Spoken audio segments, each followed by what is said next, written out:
संपूर्ण विश्व जिन्होंने उत्पन्न किया, प्रकट किया, निर्माण किया, जिसके कारण उस परमात्मा को विश्वकर्मा शब्द से अलंकृत किया गया वेद शास्त्रों में।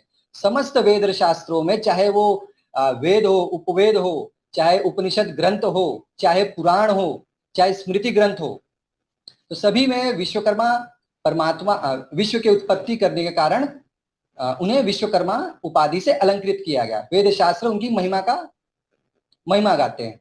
आपका प्रश्न यह था मूल कि कितने हुए उपाधि धारक विश्वकर्मा। सर्वप्रथम विश्वकर्मा जो हुए वो परमात्मा विश्वकर्मा, विश्व की उत्पत्ति प्रकट करने के कारण निर्माण। सर्वप्रथम विश्वकर्मा परमात्मा विश्वकर्मा। द्वितीय विश्वकर्मा त्वष्टा विश्वकर्मा। त्वष्टा विश्वकर्मा कौन है? वही ब्रह्मा, स्वयंभू ब्रह्मा ही त्वष्टा विश्वकर्मा कहलाते हैं। त्वष्टा यानी जो विशिष्ट तेज को धारण करता है उसे त्वष्टा कहते हैं। ठीक है, तो द्वितीय विश्वकर्मा त्वष्टा विश्वकर्मा, और तृतीय विश्वकर्मा देवताओं के आचार्य देवशिल्पी विश्वकर्मा। और भी अनेकों विश्वकर्मा हुए। भगवान श्री रामचंद्र के धनुर्विद्या आचार्य थे जिनका नाम था सुधन्वा विश्वकर्मा।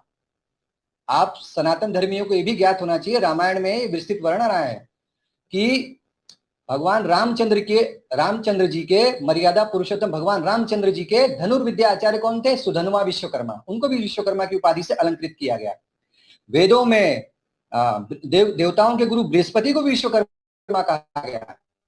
वेदों में मंत्र है ऋग्वेद में, उससे समझ में आता है, हमें ज्ञात होता है कि देवताओं के देवगुरु बृहस्पति को विश्वकर्मा। कश्यपो विश्वकर्मा, कश्यप को विश्वकर्मा कहा गया। ब्राह्मण ग्रंथों में, उपनिषदों में कश्यप ऋषि को कहा गया अग्नियो विश्वकर्मा, इंद्रो विश्वकर्मा।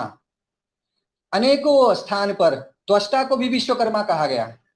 अनेकों स्थान पर कई ऋषि हुए, कई उपाधि धारक ऋषि हुए, देवता हुए। इंद्र को भी विश्वकर्मा कहा गया। जो भी जिस भी मैं शब्द की बात कर रहा हूं मनीष जी, ये संपूर्ण वेद शास्त्रों में प्रमाण है इसके। आज समय इतना हमारे पास नहीं कि हर प्रमाणों के आपके समक्ष रखा जाए, आप इसकी पुष्टि कर सकते हैं। तो अनेकों ऋषि हुए, देवता हुए, और देवताओं के गुरु हुए, कश्यप ऋषि हुए।